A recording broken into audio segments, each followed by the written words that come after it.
pelanggan listrik 450 VA yang jumlahnya sekitar 24 juta pelanggan akan digratiskan selama 3 bulan ke depan, yaitu untuk bulan April, Mei, dan bulan Juni 2020. Berita terbaru hari ini, Jokowi gratiskan tarif listrik 450 VA 3 bulan, diskon 50% untuk 900 VA. Selasa 31 Maret 2020, dilansir dari tribunnews.com, Presiden Joko Widodo atau Jokowi menerbitkan kebijakan pemotongan hingga penggratisan tarif listrik di Indonesia selama 3 bulan. Kebijakan ini diambil sebagai respons atas dampak COVID-19 di Indonesia. Tarif listrik 450 VA akan digratiskan selama 3 bulan ke depan, April, Mei, dan Juni, ujar Jokowi dalam konferensi pers Selasa 31 Maret 2020, dilansir Kompas TV. Sementara itu, untuk pelanggan listrik 900 VA akan mendapatkan diskon 50% untuk bulan April, Mei, Juni. Selain itu, Jokowi juga menerbitkan keringanan pembayaran kredit. Keringanan ini akan diberlakukan bagi para pekerja formal, ojek online, UMKM, nelayan dengan penghasilan harian dengan kredit di bawah 10 miliar rupiah. OJK telah mengeluarkan aturan dan akan dimulai pada bulan April, ujar Jokowi.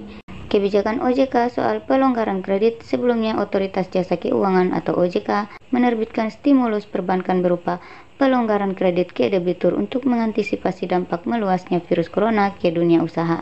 Stimulus ini berlaku sejak 13 Maret 2020 sampai dengan 31 Maret 2021. Perbankan diharapkan dapat proaktif dalam mengidentifikasi debitur-debiturnya yang terkena dampak penyebaran COVID-19 dan segera menerapkan POJK stimulus dimaksud, kata juru bicara OJK Sekar Putih melalui keterangan resmi di Jakarta, Kamis 19 Maret 2020.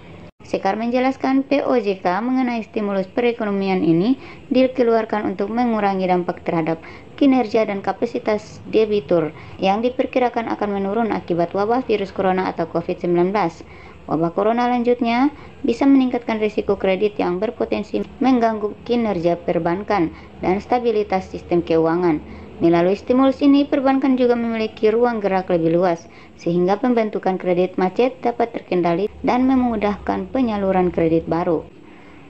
OJK ini juga diharapkan menjadi countercyclical dampak penyebaran virus corona, sehingga bisa mendorong optimalisasi kinerja perbankan khususnya fungsi intermediasi, menjaga stabilitas sistem keuangan dan mendukung pertumbuhan ekonomi, kata Sekar. Pemberian stimulus diajukan kepada debitur pada sektor-sektor yang terdampak penyebaran virus COVID-19, termasuk UMKM. Penerapannya tetap memperhatikan prinsip kehati-hatian yang disertai adanya mekanisme pemantauan untuk mencegah terjadinya penyalahgunaan dalam penerapan ketentuan atau moral hazard. Kebijakan stimulus dimaksud terdiri dari penilaian kualitas kredit atau pembiayaan atau penyediaan dana lain hanya berdasarkan ketepatan pembayaran pokok dan atau bunga untuk kredit sampai 10 miliar rupiah. Sekar menambahkan restrukturisasi dengan peningkatan kualitas kredit atau pembiayaan menjadi lancar setelah direstrukturisasi. Ketentuan restrukturisasi ini dapat diterapkan bank tanpa batasan plafon kredit.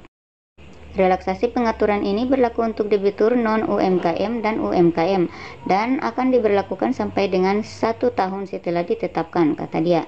Di sisi lain, mekanisme penerapan diserahkan sepenuhnya kepada kebijakan masing-masing bank dan disesuaikan dengan kapasitas membayar debitur. Jokowi tetapkan darurat kesehatan. Dalam konferensi pers hari ini, Selasa 31 Maret 2020, sore di Istana Bogor, selain mengeluarkan kebijakan penggratisan listrik bagi pelanggan 450 VA selama 3 bulan, Jokowi juga menetapkan status darurat kesehatan dalam penanganan COVID-19.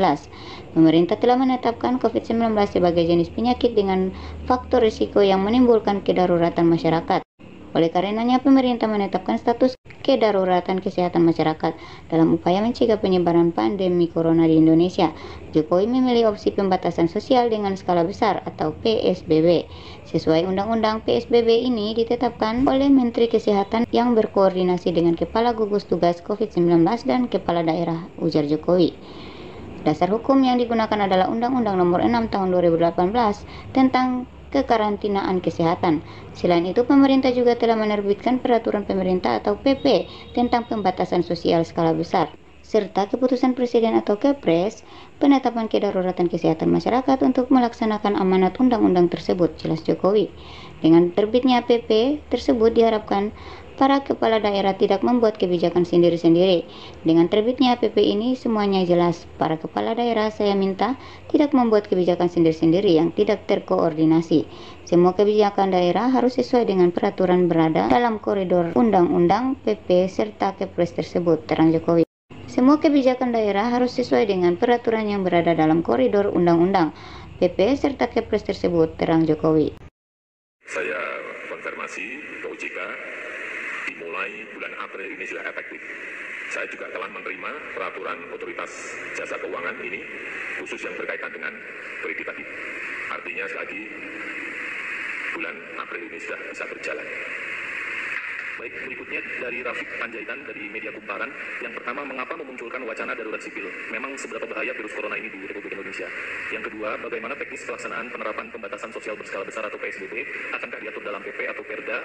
Dan mulai berlaku kapan? Dan bukankah sekarang sebenarnya sudah PSBB? Dan kalau berlaku, berlakunya di wilayah mana saja? Ya, semua skenario itu kita siapkan. Dari yang ringan, dari yang moderat, sedang, maupun yang terburuk. Darurat sipil itu kita siapkan apabila memang terjadi keadaan yang abnormal, sehingga perangkat itu juga harus disiapkan dan kita sampaikan. Tetapi kalau keadaannya seperti sekarang ini, ya tentu saja tidak. Kemudian mengenai PSBB, baru saja saya tanda tangani PP-nya dan Kepresnya yang berkaitan